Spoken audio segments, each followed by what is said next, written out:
El Señor ha hecho grandes cosas entre todos nosotros. Hemos estado trabajando incansablemente para hacer todo lo que tenemos que hacer, lo que Dios manda que hagamos. Hace ratos que no podía venir por acá, así también como Boston no había estado. Me disculpo por eso, pero realmente sí es una tarea, gracias a Dios, abundante. Y tenemos ese déficit de visitas apostólicas que se acrecentó con la pandemia, ¿verdad? Que casi por 2 años y medio no pudimos salir a muchos lugares, se fueron acumulando muchas visitas, tuvimos que suspender retiros y tantas cosas. Pero bendito Dios, ese tiempo lo aprovechamos para estar metidos en casa, enseñando la palabra, estudiando y enseñando, estudiando y enseñando, estudiando y enseñando. Y creo que muchos también nos sacaron de nuestra zona de confort y ahí estuvimos oyendo y oyendo. El que quería, pues. El que quería. El que no quería, pues nunca quiere, ¿va usted? Pero el que quiere, quiere. Así que qué bueno que nos volvemos a ver y Padre, en el nombre de Jesús, solicito tu misericordia. Esa misericordia de la cual tú dices en tu palabra que son nuevas cada mañana. Esas misericordias que son para este día y que alcanzan, Señor, aún hasta la noche. Bendícenos a todos con esa misericordia a través de tu palabra, a través de tu unción, a través de tu gracia. Háblanos hoy, Señor, por favor. Háblanos a lo más profundo de nuestro corazón. Háblanos, Señor, para que escuchemos, para que aprendamos, para que, Señor, podamos asimilar tu palabra. En el nombre de Jesús te lo solicitamos. Gracias, papito lindo. Amén, amén y amén. Denle un aplauso al Rey bendito. Yo siempre he creído que esta oración es básica para poder iniciar y hacer lo que tenemos que hacer mientras predicamos, ¿verdad?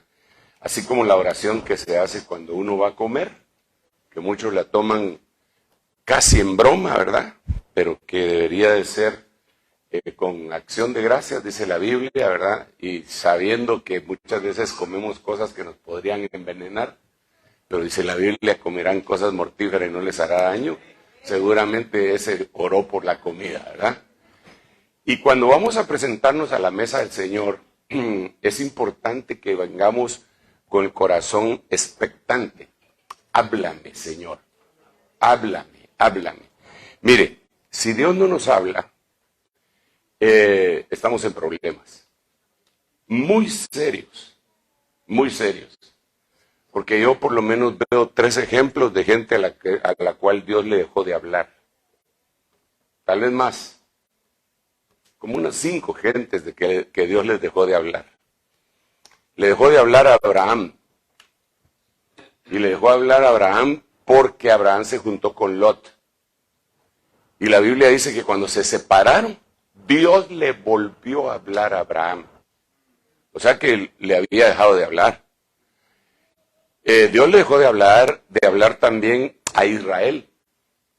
425 años. Porque lo incitaron a la ira hasta que Dios dijo, ya no les hablo. También Dios le dejó de hablar, Dios le ha dejado de hablar a muchísima gente, como le decía. Pero el problema es que cuando Dios deja de hablar, lo hace con un propósito específico. Cardíaco. Dice el libro Primera de Samuel que Dios no permitió que los hijos de Elí escucharan la voz de su padre porque los quería matar. O sea, Dios puede dejar de hablar o permitir que alguien se oponga a la palabra de Dios para no oír y asimilar, porque Dios lo quiere castigar. Y tenemos a Saúl también como ejemplo, que Dios le dejó de hablar. No le habló ni por sueños, no le habló por ningún medio, le habló. Entonces él tuvo que correr a la pitonisa. Y le dijo a Samuel, no me habla ya el Señor, ni por sueño, ni por Urim, ni por Tumim, ni por sacerdote, ni por palabra, ni por profeta. Por eso vine a buscar a la bruja. Tremendo, ¿ah? Y lo mataron. Entonces cuando yo miro eso, digo, Señor, yo necesito que me hables, aunque sea para regañarme. Pero no quiero venir a la iglesia para que no me hable. ¿Verdad? Uno va a la iglesia para que el Señor le hable. Uno va a la iglesia para contemplar su hermosura. Y uno va a la iglesia para preguntar. Una cosa he pedido a Jehová y esta buscaré. Que esté yo todos los días en la casa de Jehová para contemplar su hermosura y para inquirir en su santo templo. Si Dios nos permite que nos juntemos, sea para eso. Así que, si el mensaje es cortito, largo, como sea, pidámosle a Dios con todo nuestro corazón que nos hable.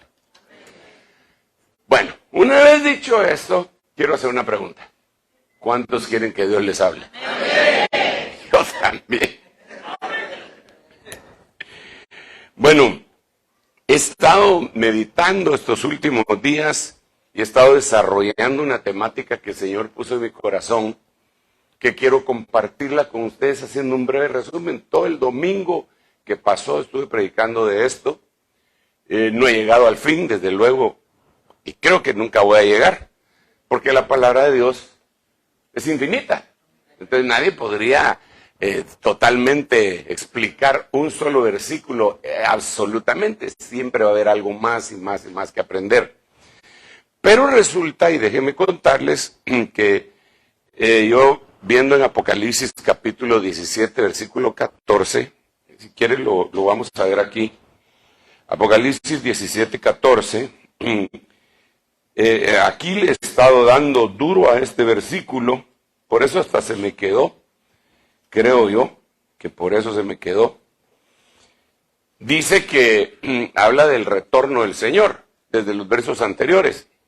Los 10 cuernos, en verso 12, los 10 cuernos que viste son 10 reyes, que todavía no han recibido reino, pero que por una hora reciben autoridad como reyes, pero junto con la bestia. La bestia es el anticristo, ¿eh? Y esos reyes son la totalidad de los gobernantes a nivel mundial. Que va a llegar el momento en que el anticristo se va a presentar como el máximo líder político, religioso, económico de todo el mundo, para no solamente ofrecer, sino ejecutar algunas señales prodigiosas para que todo el mundo lo siga. Por eso yo, entre paréntesis, me preocupa mucho cuando alguien, miren, nosotros dependemos de Dios. Me preocupa mucho cuando algunos grupos de hermanos se dejan ir por alguna situación de índole política. Es decir, poniendo su confianza plena en lo que puede hacer un hombre o un movimiento. Y lo defienden. Usted sabe que dicen algunos que no hay que hablar de varias cosas en las reuniones. Una de las cosas dice que no hay que hablar de fútbol. Otra dice que no hay que hablar de religión. Y otra es de política. Porque se van a terminar peleando si hablan de las tres cosas, ¿verdad? Me refiero a una reunión no de la nuestra, ¿verdad? Nosotros hablamos de Cristo, pues, ¿verdad? Pero entonces, este personaje se va a levantar, según la Biblia, y va a absorber a todos, a saber cómo lo va a hacer. Porque imagínense la polarización que hay en el mundo para que un personaje de ese calibre se levante. Si ahorita tenemos problemas entre Rusia, Ucrania, China, Estados Unidos, Europa, Sudamérica. Es una polarización espantosa. Se tiene que levantar un personaje que va a asombrar a la gente. Las va a asombrar, jala. Yo creo que ese personaje le va a ayudar la inteligencia artificial. Porque la inteligencia artificial que se está fraguando en este momento puede hacer una cantidad de cosas milagrosas. que lo pueden sacar a uno de la realidad para llevarlo a la realidad virtual y de la realidad virtual a una realidad inexistente, pero que está. Como así va, hermano. Solo así rapidito, porque ese no es el tema. Vi un video en un estadio que está lleno de gente, están presenciando un partido, no sé si de béisbol, fútbol, y de repente aparece volando un dragón en el aire y empieza a querer descender y se para sobre una televisión gigantesca. Y fue hecho con realidad virtual e inteligencia artificial y toda la gente lo mira. Te digo yo, ¿qué difícil tendría eso de que lo haga el anticristo con un personaje que viene en las nubes? No tendría nada difícil. ¿Cuánta gente podría caer en ese engaño? Y por eso el Señor Jesucristo dijo, cuando les digan, helo aquí en el desierto, no vayan. Porque como el relámpago que sale del oriente y resplandece en el occidente, así será la venida del Hijo del Hombre, dice el Señor. Pero nos dejó advertido. Bueno, pero el punto es que entonces este personaje, para mí es apasionante hacerle un escáner a ese personaje, ¿va? Ver cómo se va a comportar. Pero si le seguimos pasando el escáner, ya no voy a predicar de lo que quiero hablar. Y necesito decirlo. Ese personaje se levanta y convence a todos los gobiernos de todo el mundo. Imagínense eso. Una tiranía espantosa en todo el mundo. Nosotros lo hemos medio vivido, esa tiranía. Medio vivido, solo nos han dado así, chispacitos. La pandemia fue una de esas.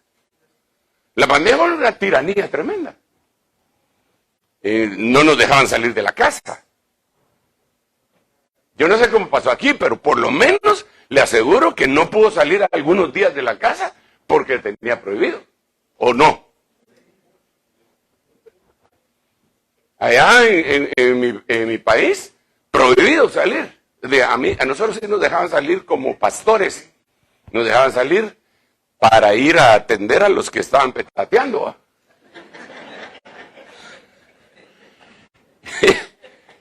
Y bueno, pero en muchas ciudades eran ciudades con fantasmas. Yo estaba platicando con un hermano que tenía una posición diplomática ahí en Manhattan y me dice, hermano, este era el pueblo fantasma. Lo único que se oía era el ulular de las sirenas. En China fue más terrible porque con policía no los dejaban salir. O sea, una tiranía a nivel mundial diciéndonos que era para nuestro bien, ¿va? Como aquel esposo que cuenta aquí el hermano Huguito que dice, mi esposa no me pega, me corrige. ¿Cómo es que decís? Es por mi bien, es para mi bienestar. Así nos agarró esta cuestión, ¿verdad? Pero eso es un chispacito. Le puedo decir otro chispacito así rapidito. La guerra entre Ucrania y Rusia. Sí, entre Ucrania y Rusia. Es una tiranía en los medios de comunicación. Usted no oye, nunca va a oír la opinión de los rusos. Solo va a oír la opinión de los ucranianos. ¿Por qué? Porque todo Occidente impuso una tiranía digital y no se dice nada. Entonces todo el mundo, artistas rusos, fuera. Deportistas rusos, fuera. No los dejan participar en ningún lugar. Entonces es una especie de tiranía, pero solo en la mitad del mundo. Del otro lado del mundo, Rusia hace lo mismo. Y la China también. Pero imagínense un cliente que agarre la dictadura total y que nos sean controlados en todo. Porque, entre paréntesis, ya van avanzando en eso. Tremendo, digamos, nosotros viajamos en algunas líneas aéreas y a ver, yo voy ahí con mi boarding pass para querer entrar y solo me ponen un iPad así, pase. Me tienen controlado ya, hermano, este hermoso rostro. Ya saben hasta en qué trabaja uno y todo.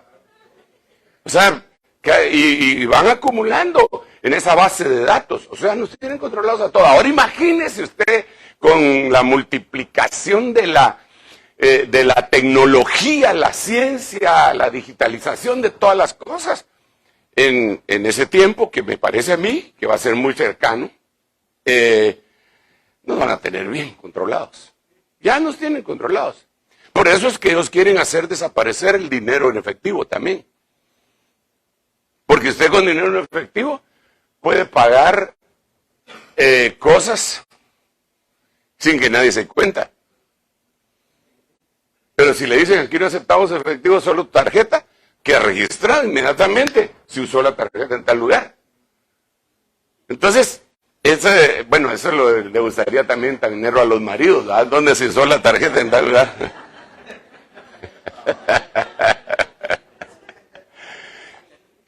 Hacia eso vamos, hacia la eliminación, porque incluso es muy caro. Hacer dinero es muy caro. El electrónico no es caro, o no es tan caro.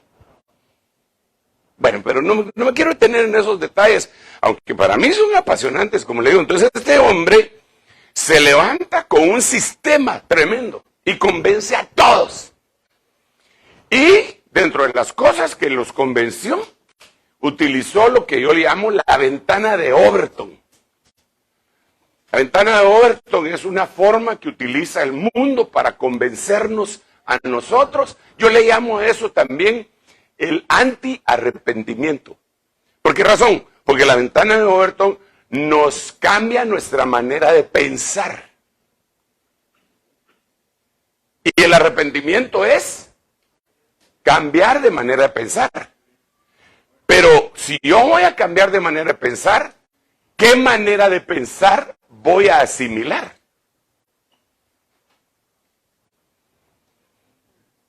Por ejemplo, algunos de ustedes vienen de otros países, quizá no muchos, o quizá muchos. Pero cuando usted puso un pie en este país, empezó el proceso de cambiar de manera de pensar. De muchas cosas. Usted empezó a hablar de leyes. Usted empezó a hablar de ponerse el cinturón de seguridad. Allá en su tierra, si tenía un bebé, se lo sentaba en las piernas para ir manejando, para que el muchachito fuera jugando con el timón. Aquí no. Aquí en un asiento de atrás con una silla de bebé, o le meten su buena multa, no sé de cuánto, pero con un par de multas de $500 cada una, lo amansan a uno, me imagino. Entonces usted empezó su cambio de manera de pensar con el sistema. Entonces, pero ¿qué manera de pensar empezó a asimilar? Pues la de este medio, donde usted vivió, o vive, o está viviendo. Tal vez no tiene toditita la forma de pensar de ellos, y todavía tiene algunos vestigios o resabios de la manera de pensar de su pueblo. Por lo menos la maña en las tortillas, creo que no se le ha quitado. Pero es que ahí involucra el paladar y toda la cosa, ¿eh? Las pupusas. Dice, no, tenemos la gallina india, ¿cómo le dicen? Pollo indio. Bueno, entonces, ahora, ¿qué es lo que hace la ventana de Overton? La ventana de Overton es que nos cambia nuestra manera de pensar y utiliza la prensa escrita, la prensa digital, la prensa televisada, utiliza Hollywood, utiliza todos los medios, películas, teatro, redes sociales, y nos empiezan a bombardear con ideas y empiezan a cambiar nuestra mentalidad. Y va a cambiarlo. Entonces resulta que la marihuana era mala, ahora es recreativa. Pero para poder asimilar eso, tuvo que haber habido un bombardeo mental para que después se viniera a legalizar. Resulta que en la década de la década de los 70 del siglo pasado, la homosexualidad era una enfermedad mental. Ahora, afirmar eso lo puede llevar a la cárcel a uno. ¿Por qué razón? El bombardeo mental. ¡Pau, pau, pau! Entonces empieza a cambiar la gente de manera de pensar. Pero no es la manera de pensar de Dios. Porque la Biblia dice, mis pensamientos no son tus pensamientos. Y como consecuencia de que mis pensamientos no son tus pensamientos, mis caminos no son vuestros caminos. Entonces, si yo quiero caminar el camino de Dios, ¿qué tengo que hacer? Cambiar mi manera de pensar. Pero no con la ventana de muertos, sino que en la manera de pensar de Dios. ¿Cómo hago eso? Lo primero que hace el Señor es que nos instala adentro de nosotros la mente de Cristo. Cuando nacemos de nuevo nos pone en la mente de Cristo. Pero la mente de Cristo no son los pensamientos de Dios, sino que son la plataforma, la pista de aterrizaje para los pensamientos divinos. Por eso es que los pensamientos de Dios no pueden aterrizar en un hombre o mujer que no ha aceptado a Cristo. No puede. No hay pista de aterrizaje. Pero cuando tú aceptas, pues eso lo dice la Biblia, solo que con otras palabras. Cuando aceptan a Cristo, el velo se les caerá, dice.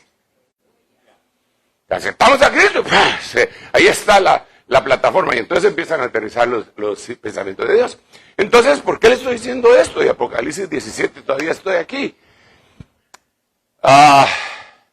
Porque hay una idea que nos han estado planteando desde hace por lo menos 50 años. Por música, por televisión, con bromas, con películas tremendas, con noticias reales y verdaderas y con noticias ficticias. Y es el hecho de los ovnis.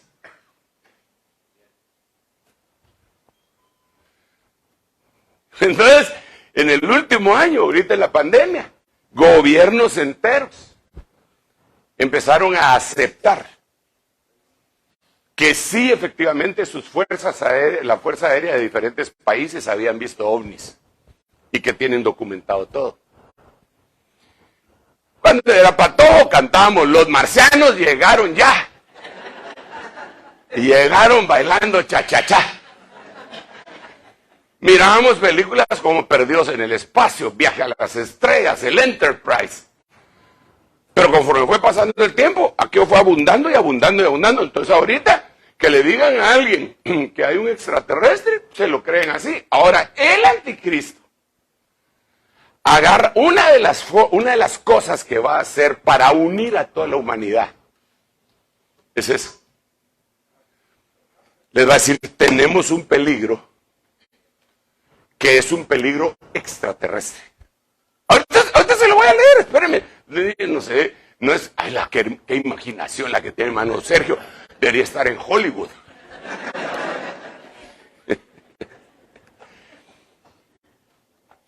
Porque si es una amenaza, no contra una nación ni contra una raza, sino que contra toda la humanidad, tendrían que dejar por un lado toda su animadversión. Solo por ponerle algo, supóngase que viene una cosa en contra de América, de parte de todos los demás continentes.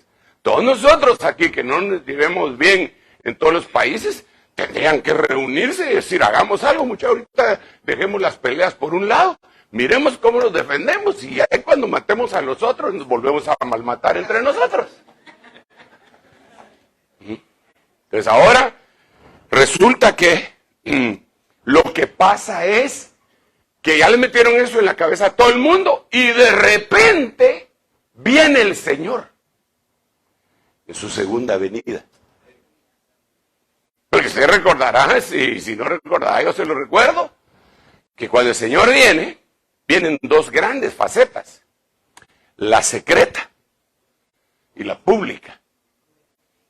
En la secreta es donde se aplica que el versículo de Hebreos capítulo 12, según recuerdo, donde dice, aquí vienen las nubes y todo ojo le verá. No. Ese es Apocalipsis 1.5. Aquí vienen las nubes y todo ojo le verá aún los que le traspasaron. Esa es la venida pública, la que está aquí. Esta que le estoy diciendo es seguir la paz con todos y la santidad sin la cual nadie le verá. Entonces, esos versículos son antagónicos. Porque dice que nadie lo va a ver sin santidad. Y dice que todos lo van a ver, aún los que le traspasaron. Entonces, ¿en qué quedamos por fin? ¿Lo van a ver o no lo van a ver? Los dos versículos son dos tiempos. La primera es la venida secreta y la segunda es la venida pública. La que dice Apocalipsis 17 es la venida pública. Entonces Él está descendiendo del cielo. Todo ojo le ve. Pero como ya le lavaron el coco a toda la humanidad, empiezan a decir, ¿se recuerdan que les dijimos de los extraterrestres? En este momento hemos detectado una fuerza externa de otro planeta que viene a invadirnos. Todos nos unimos. Pues todos nos unimos. Entonces mire el versículo, a ver si le parece que es mucha imaginación. Voy a leer. Los 10 cuernos que viste son 10 reyes que todavía no han recibido reino, pero que por una hora reciben autoridad como reyes con la bestia. Estos tienen un mismo propósito y entregarán su poder y autoridad a la bestia. Entonces, imagínense usted, por favor, imagínense esto, hermano. Este país, que por el momento creo que sigue siendo el más poderoso del mundo, bélicamente, que el presidente de aquí diga, le cedo mi poder a una persona X, y al mismo momento los chinos digan, le cedemos nuestro poder.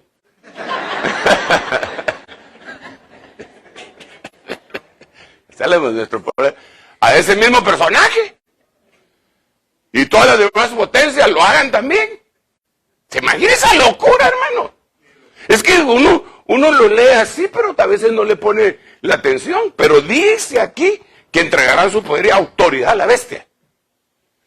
Entonces, este es el verso que más me interesa para lo que, no sé si se mira por ahí. Estos pelearán contra el Cordero. ¿Ya vio? El Cordero venía. Los de aquí se armaron y empezaron a tirarle misiles y cohetes y a saber cosas. Estos pelearán contra el Cordero. Y el Cordero los vencerá. Porque Él es Señor de señores y Rey de reyes.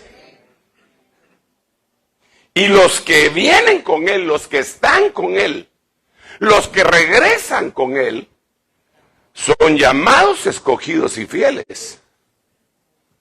Tienen 3 cosas. Solo déjeme ver si tengo aquí un contexto de este versículo.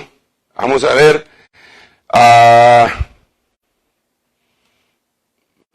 Tendría que estar en Isaías o en Jeremías. Vamos a ver, pero no lo encuentro. No lo encuentro. Vamos a buscar acá.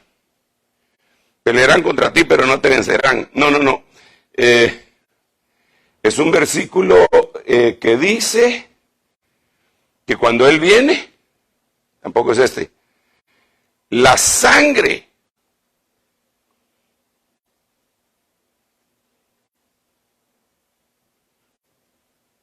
en parte está esto, mire, este sería, vamos a leerlo, no se preocupe.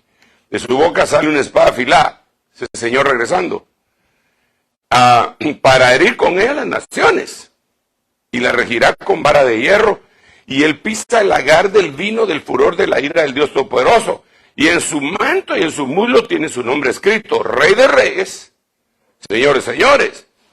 Y vi un ángel que está de pie en el sol, clamó a gran voz diciendo, todas las aves que vuelan en medio del cielo, venid congregados para la gran cena de Dios, para que comáis carne de reyes, carne de comandantes, carne de poderosos, carne de caballos, carne de jinetes, carne de todos los hombres, libres, esclavos, pequeños y grandes. Entonces vi a la bestia y a los reyes de la tierra y a sus ejércitos reunidos para hacer guerra contra el que iba montado en el caballo blanco, en el caballo, y contra su ejército. ¿Cuál era ese ejército? Los llamados, escogidos y los fieles. Y la bestia fue apresada. Quiero ver otra cosita por acá. Los demás fueron muertos. Bueno, eso es apasionante, ¿va? Pero yo me quiero quedar aquí con esto. Ahora, el asunto que yo quiero que platiquemos y que hemos estado conversando, yo lo he estado platicando prácticamente, como le decía, todo el domingo. Bueno, lo he estado platicando durante toda mi vida, creo yo. Es que estos llamados escogidos y fieles es un grupo de personas. Se recuerda que le dije que esta es la avenida epifánica, pero en la avenida parusíaca, es decir, la secreta, el Señor se lleva a unos que se llaman llamados escogidos y fieles, y cuando regresa, trae consigo a los que se llevó allá, que son llamados escogidos y fieles. Y ese es su ejército. Entonces, miremoslo de esta manera. Yo quisiera, sí, aquí, más o menos quisiera ejemplificar con este esquemita mental. Yo creo que usted conoce estos versículos perfectamente. Todo esto que está aquí es el tabernáculo de Moisés. Lo que está en amarillo es el atrio, ¿verdad? Esto que está en verde es el lugar santo. Y lo que está aquí en color lila es el lugar santísimo. Y esto desde arriba, ¿verdad? Solamente para ejemplificar. La Biblia dice que Él regresa con los que son llamados, escogidos y fieles. Esto quiere decir que son aquellos que entraron por el atrio, pasaron por el lugar santo y entraron al lugar santísimo y llenaron las 3 dimensiones. Ahora, en el versículo de Mateo 22, 14, que está acá, dice que muchos son los llamados. Pocos los escogidos. Allá no habla de los fieles específicamente. Yo digo, son menos los fieles. Entonces, muchos son sinónimo de llamados, solamente llamados. Pocos son sinónimo de escogidos. Y fieles son un grupo muy pequeño. Entonces, el asunto es que hay una batalla en este momento para que, y es una batalla que ha propiciado el anticristo. Hay otro predicador conmigo. Es una batalla que ha propiciado el anticristo en contra de los muchos para que no lleguen a ser pocos. Es decir, en contra de los llamados para que no pasen a la dimensión de escogidos y a la última que sería fieles, que son menos.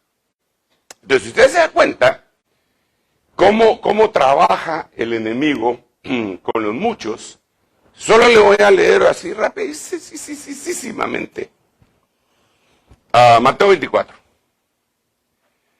Porque aquí es donde nosotros tenemos que ver cómo vamos, cómo estamos nosotros. Vamos a ver.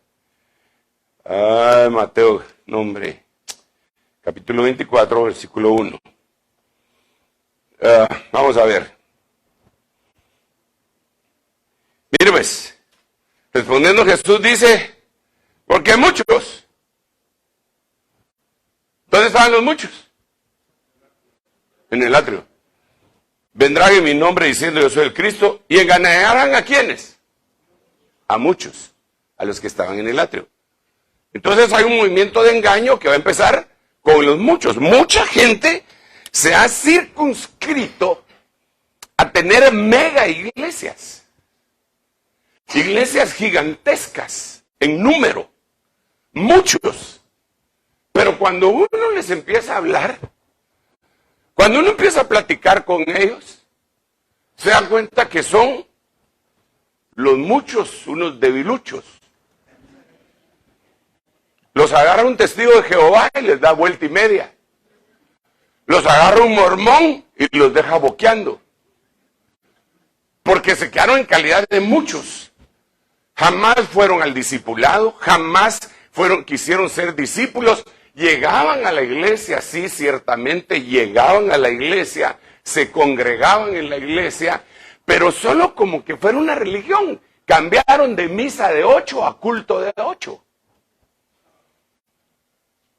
Y el cambio de cama a un enfermo no lo sana. Entonces tenemos un problema con muchos que no se han dado cuenta que en esa instancia es en donde se los va a traer al suelo el enemigo. Y nosotros como ministros, como pastores, tenemos que llevar esta voz cantante por todos los medios y decirles, mucha, no sean de los muchos. Tienen que pasar a ser de los pocos, pero no crean que cuando pasen a ser de los pocos, la lucha se va a terminar. Esta lucha no se va a terminar hasta que se termine, dijo aquel, ¿verdad? Cuando el apóstol Pablo dice, yo ya corrí la carrera, ya terminé la carrera, ya peleé la buena batalla, ya guardé la fe. O sea, eso es por siempre. Entonces, bueno, no te dejes engañar. ¿Y cómo vas a hacer para no dejarte engañar? Así, hermano, yo soy redesconfiado. No se trata de eso. ¿Cómo podemos hacer para no ser engañados? La única forma es ser llenos del Espíritu Santo y la palabra. No las tradiciones humanas, la palabra. La Biblia lo que dice es a la ley y al testimonio. Si no contestan conforme ese dicho, no les ha amanecido. Traduzcámoslo. A la palabra y al espíritu de la palabra. Porque ahí es donde vamos a encontrar sustento. Entonces muchos van a venir en mi nombre, diciendo yo soy el Cristo. Ellos no van a decir ellos no van a andar diciendo yo soy Jesús, no, Cristo es una palabra que quiere decir ungido. En hebreo, Mesías es ungido. En griego, Cristo es ungido. Entonces, ¿qué es lo que ellos van a venir diciendo? Yo soy ungido. Ellos no se van a presentar diciendo, yo soy Jesús que regresó en su segunda venida. No. Ellos van a decir, yo soy ungido. Miren lo que hago con ustedes. Y va a empezar a hacer payasadas en el púlpito muchas veces. Hermano, es una lástima, una tristeza, es una vergüenza que a veces eso es lo que uno mira en muchas iglesias en donde la gente está alborotada con eso y ahí están. Yo vi a un cliente que decía que tenía unción y agarraba a alguien que pasó ahí y le hacía así. Y cuando él hacía así, el otro se ponía a dar vueltas. Ahí. Esa era su gran unción. Vi a otro que tiró una Biblia en el suelo y le dijo a otros que tenían que ir, pase la línea. Ahí hay una línea que no puedes pasar. Pase para acá. Véngase para acá. Y el otro no podía pasar y empieza a temblar y se tira al suelo. Y entonces están diciendo, yo soy el ungido y hago estas cosas, pero ¿será esa la razón para la cual Dios nos unge a nosotros?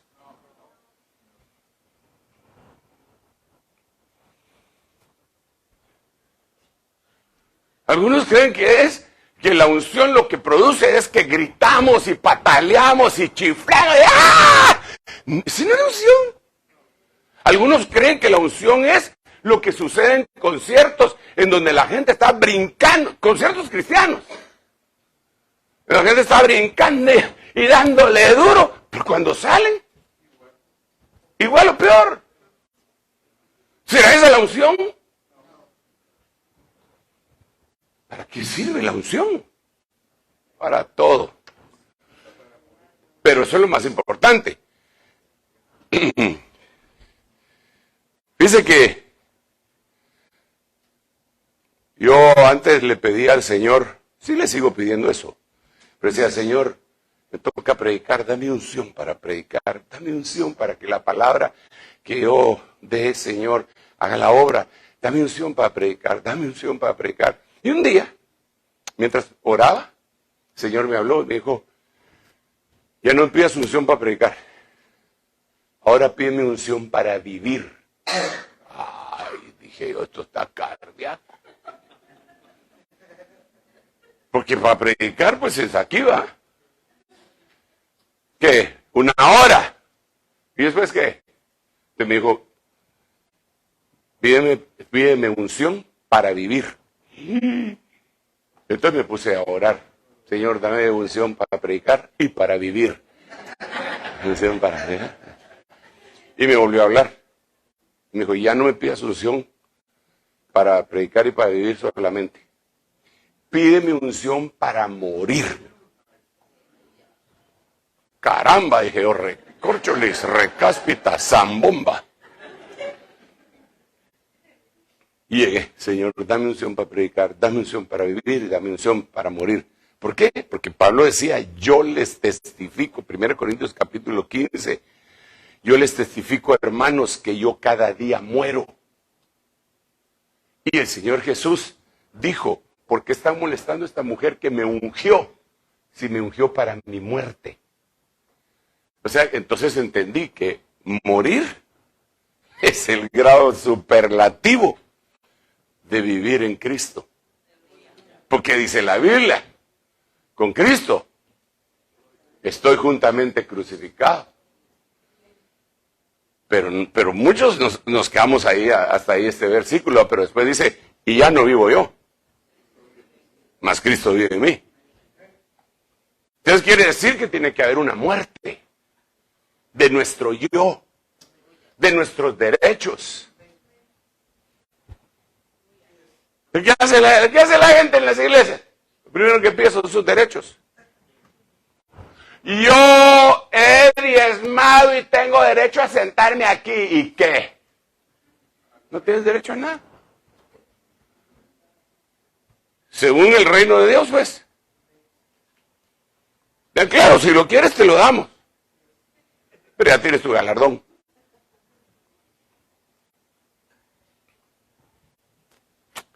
Qué tremendo eso a usted. Como les voy a dar un consejo, esto solo es un consejo, ese es un pensamiento del hermano Sergio Enríquez, pero que está basado en la Biblia. Aquí y allá, en Guatemala nosotros tenemos personería jurídica, ustedes aquí también. Entonces, cuando algún hermano diezma, a final de año llega con el contador y le dice, hermano, yo he diezmado todo este año, necesito que me dé un recibo o que me dé recibos cada vez que diezmo, porque lo voy a poner en mi income tax, en mi declaración del impuesto sobre la renta, porque esas donaciones son deducibles, entonces yo las voy a deducir en mi impuesto sobre la renta para que a final de año me devuelva o baje la cantidad de impuestos que tengo que dar. Amén. Bueno, eso no hay problema. Nosotros, ¿un recibo quiere? Perfecto, hagan su recibo. Pero lo que no saben los hermanos es que cuando uno ofrenda, la semilla tiene que morir para dar fruto. Entonces, si tú quieres rehusar esa semilla, no la estás dejando morir. No murió la semilla y por eso no prospera, ¿verdad? ¿Por qué será que mi cosecha es tan pobre? Pero si estás poniendo una semilla que no la dejaste morir, si el Señor dijo que era necesario que si el grano de trigo no cae a tierra y muere, se queda solo, pero si cae y muere, lleva mucho fruto. Entonces, solo un consejo: no reportes eso, dalo como muerto. El Señor, aquí está, eso es para ti, de tú y yo, Señor, aquí está. ¡Pau! Muere la ofrenda y mueres tú. La mejor ofrenda es cuando uno muere. Si no, preguntémosle al pescado que se agarró Pedro. Yo siempre he visto ese pescado, siempre, desde la primera vez que el Señor me lo mostró, yo me imaginaba a ese pescadito, ya sabe qué pescado va. Ese pescado, cuando uno va a Israel y llega a cierto territorio, eso le dan de almorzar. Le dicen, en el almuerzo, en el menú, dice, el pescado que pescó Pedro, el pescado de Pedro. Desde luego que no es ese, ¿va? Pero así le dicen a uno, y dice, temen ese, ¿va? Y uno haciéndose como que está comiéndose el pescado que pescó Pedro, que tenía el estatero. Pero realmente cuando miramos esa historia, imagínense, por el amor de Dios, ¿usted cree en la Biblia, verdad o no? Entonces, si la Biblia lo dice, es cierto. Imagínense que ese pescado era un dragón. ¿Sí sabes lo que es un dragón? Se traga todo, ¿va? Puro trapiche. Y un día vio que una moneda venía así, en el agua. Y dijo, oh, y brillaba, me la voy a comer. ¡Pam! Se la comió. ¿Se imagina? ¿Usted nunca se ha comido algo que le cause indigestión? Y siente pesadez, salandros.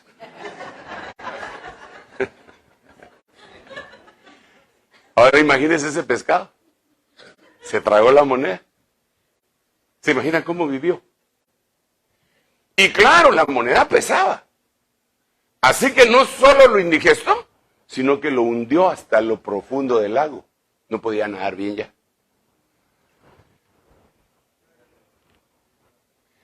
A saber cuánto tiempo pasó así, medio lograba comer algo por ahí y sobrevivir. Y un día vio hasta arriba un anzuelo apostólico que tenía nombre Pedro. Y dijo, yo voy a subir, voy a hacer un esfuerzo, es mi oportunidad. Y empezó a nadar y no podía, le pidió ayuda a Nemo.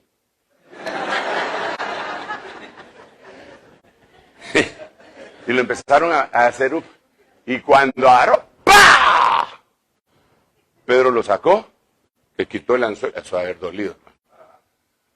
Nunca se lastimó usted con un anzuelo. Es horrible. Eso es triste. No solo es puntiagudo, sino que tiene un agarre que ya no deja que uno... es horrible. Le quitó eso, le abrió su boquita, le sacó el estatero y lo tiró al agua otra vez.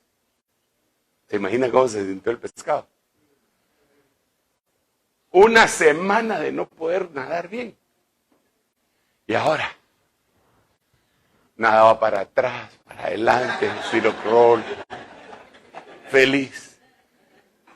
Pero estuvo dispuesto a morir en un anzuelo. Y dio su ofrenda. Cuando uno ofrenda, de veras debe estar dispuesto a morir. Porque la gente dice, no, pero si esto me puede servir. Yo le tengo que mandar dinero aquí a mi familia, además tengo que pagar el coyote. Y por pagar el coyote no le pagan al pastor.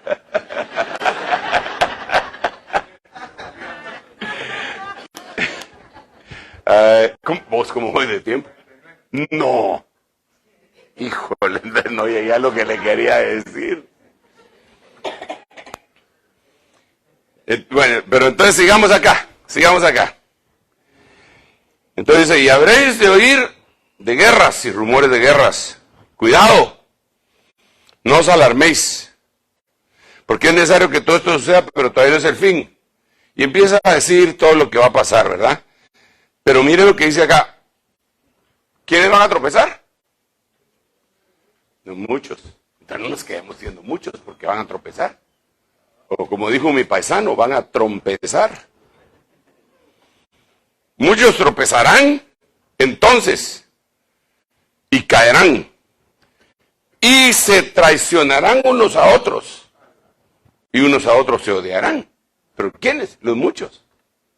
Eso es lo que pasa en las iglesias. Son hijos de Dios, pues se quedaron en el atrio, se quedaron como muchos. Tienen que transicionar a ser pocos y después a ser fieles. Y la batalla siempre va a ser batalla. Y por eso tenemos que analizar para que en guerra avisada no haya muertos. Se levantarán falsos profetas, muchos, otra vez. Y a muchos se engañarán. ¿Quiénes van a ser engañados? Los muchos. Y debido al aumento de la iniquidad, el amor de muchos se enfriará. Entonces quiere decir que si nos quedamos en la categoría de muchos, cuando miremos la iniquidad que está sucediendo allá afuera, se va a enfriar nuestro amor. No, eso es una lata, eso no sirve, eso es que me están cuenteando, ni en la iglesia sirve, ya sospecho de todos, se le enfrió su amor. A causa de la iniquidad, pero no solo a causa de la iniquidad, sino que lo que pasa es que se quedó en la categoría de muchos. Pero lo lindo es que cuando el Señor regresa, viene con los muchos llamados y pocos, o fieles, ¿verdad? Llamados muchos, que son los llamados, escogidos y fieles. Regresa. Quiere decir que pasamos el primer grado. Su título aprobado de muchos, para pasar al segundo grado de pocos. Y después que nos den el título de pocos, para llegar a fieles. Aleluya. Y después que nos den el título de fieles, para irnos de aquí. Aleluya. Denle un aplauso al Rey bendito.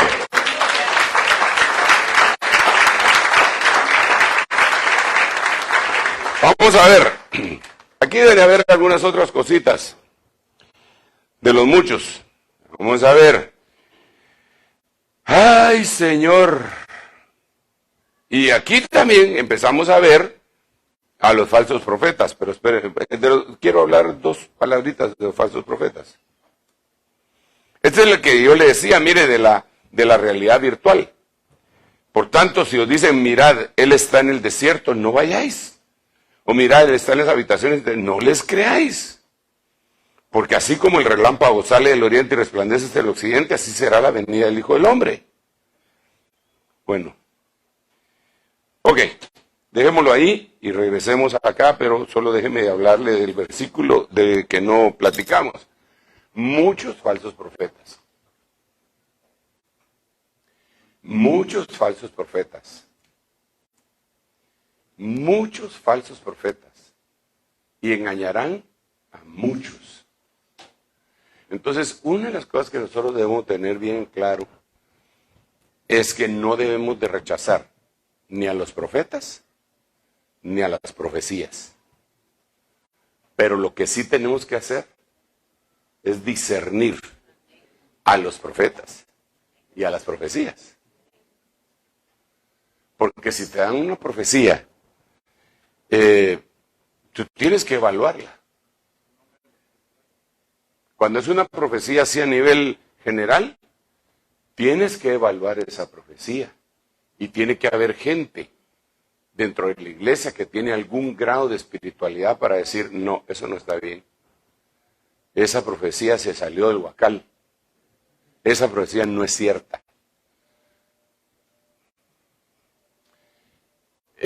Y para eso se necesita conocimiento de la palabra, conocimiento del don, unción, pero sobre todo el don de revelación que está escrito en la Biblia, que se llama don de discernimiento. Si uno dice, le choca, eso no es de Dios. Me chocó. Entonces empiezan a conversar. ¿No te gustó? ¿Por qué no te gustó? Es que cantó la profecía. Esa no es razón para discriminar la profecía. O tiene mala voz, ¿va? Pero la hermanita también, si tiene mala voz, que no la cante, vamos. Pueblo mío, dice el Señor, y se eleva un gallo, hermano. Eso le resta. Mejor que diga, veo tal con su voz. El Señor me dice esto y esto. Pero a veces por quererlo hacer tan místico, echamos a perder un mensaje de Dios. Pero, hermano, ¿cuánto falso profeta? ¿Y cuánta falsa profecía? Mire, yo le estaba contando a los hermanos y es una lástima, pues, porque yo creo que me están viendo por las redes y no quisiera, pero bueno. Yo conocí un amigo muy buena gente, me caía re bien, un hombre de Dios, hermano, tremendo. Era de otra red ministerial, era un apóstol, y pues así lo habían reconocido en su red ministerial, ¿va? Como apóstol. Éramos amigos y un día nos invitó a su casa y entramos a su estudio y nos mostró en su computadora más de 80, creo que eran como 90 profecías escritas y habían algunas con audio que había guardado y había otras no solo con audio sino que con video. Todas las profecías le decían que él iba a ser el próximo presidente de Guatemala. Y él renunció al ministerio y se dedicó a ir en búsqueda de, y nunca fue presidente de Guatemala, se murió. Entonces yo digo, entonces las 80 o 90 profecías, pues no eran ciertas, o a menos que Dios se haya arrepentido. Siervo mío, ya no te las doy. No, tanta profecía, hermano. Y todos, de gente desconocida. Y nosotros conversábamos con él, como le digo, un buen siervo de Dios, un hermano bien sincero, bien tremendo.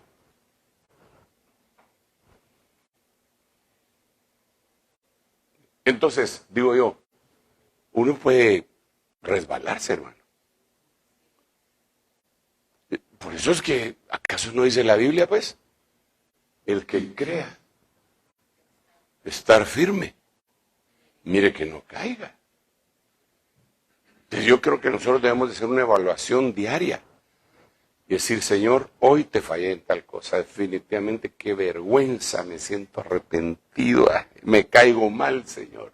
No sé cómo es que no te caigo mal a ti. Y el Señor dice, no sé si me caes un poco mal, pero por misericordia te tengo todavía. Señor, mira lo que hice, Señor, mira cómo le contesté, mira, Señor. Ay, me robé el vuelto de aquella cajera, Señor. Ay, Dios mío, Padre.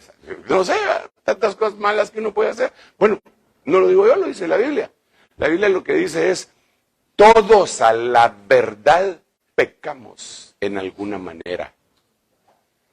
El que no peca con lo que dice, el tal es un hombre perfecto. Dice la Biblia. Entonces yo creo que deberíamos de hacer un escaneo de nuestra alma constante y decirle, Señor, necesito tu ayuda. Mira, no quiero estar juzgando a nadie, me quiero juzgar yo primero. Quiero juzgarme. Mira lo que he hecho, Señor, por favor, ayúdame. Dame la gracia, dame la misericordia, dame el poder. Yo quiero romper estos lazos, pero solamente tú lo puedes hacer, Señor. Rompe las cadenas, por favor. Pero ¿qué es lo que pasa con muchos religiosos? Lo que le pasó a los religiosos de San Juan capítulo 8, versículo 31, que Jesús dice, muchos de los judíos que habían creído en el Señor, ya habían creído en el Señor. El Señor les dijo, ahora si vosotros permanecéis en la verdad, y la verdad permanece en mis palabras, perdón, y mis palabras permanecen en vosotros, conoceréis la verdad. Y la verdad os libertará. ¿Y qué hicieron ellos? Nosotros no somos esclavos de nadie. ¿Por qué me estás diciendo que me vas a liberar? ¿De qué me vas a liberar? Hace un montón de evangélicos, hermano, que dicen, no, si cuando yo acepté a Cristo, ahí se fue todo. Mentira, mentiroso. Lo primero que no se fue es la mentira, porque usted está diciendo mentira. Cristo nos perdonó con su sangre bendita y gloriosa y nos trasladó del reino de las tinieblas al reino de la luz admirable. Pero todavía nos tiene que raspar un poquitito. Denle un aplauso bien fuerte al Rey. Por eso, Y eso no me lo inventé yo. Pues lo dice la Biblia, el Señor Jesucristo le dijo a los discípulos, si la luz que hay en vosotros permanece tinieblas, parece tinieblas, ¿cómo serán las verdaderas tinieblas? Y en el Salmo, cuando el salmista dice, tú eres mi luz que me alumbra en mis tinieblas. O sea, hay cosas que nosotros tenemos que... El mismo salmista decía, guárdame de mis pecados, aún de los que me son ocultos. Entonces, este es un llamado para todos, empezando por mí, para que evaluemos qué sentimientos, pensamientos, acciones y actitudes no están acordes a lo que Dios quiere y nos arrepintamos de una vez por todas.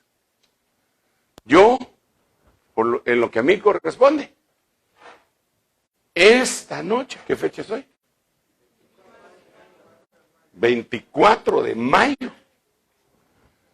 Me arrepiento de toda acción y actitud, pensamiento malo que ha tenido. Y no me importa si alguien dice, ay, no es predicador, pues. Y no, que es el apóstol, pues. Pero ¿y no hubo un apóstol que lo negó? Y otro que lo traicionó. Así que el ministerio no quiere decir que uno es santificado. Dios dice que me tuvo por digno y me puso en el ministerio, por pura misericordia, pero humanos somos todos y debemos todos de ponernos delante del Señor. No hay uno que se salve de eso. Así que oremos. Papito lindo, gracias Señor, porque por tu bondad no hemos sido consumidos. Porque muchas son tus misericordias. Gracias Señor, porque en medio de nuestras situaciones contrarias, Señor, a lo que tú quieres, todavía nos das la oportunidad, nos hablas. Todavía, Señor, extiendes tu mano, tu misericordia. Todavía no has retraído tu mano, Señor. Todavía está vigente. Todo el día he extendido mi mano a un pueblo rebelde. Yo no quiero ser rebelde, Señor. Yo quiero hacer uso de esa misericordia que tú extiendes tu mano y tu cetro y tocarlo para alcanzar la gracia. Para ser perdonado. Para que yo pueda reiniciar todos los días, morir todos los días y reiniciar todos los días. Para que tú me ayudes, Señor, a sojuzgar mi carácter. Para que tú me ayudes a sojuzgar aún mis concupiscencias y mis pecados. Y lo mismo, Señor, te pido por este pueblo. No nos presentamos delante de ti como si lo mereciéramos todo. Al contrario, nos presentamos como deudores. Nos presentamos como deudores y te suplicamos que nos tengas paciencia y que nos tengas piedad. Que nos des una oportunidad más, en el nombre de Jesús.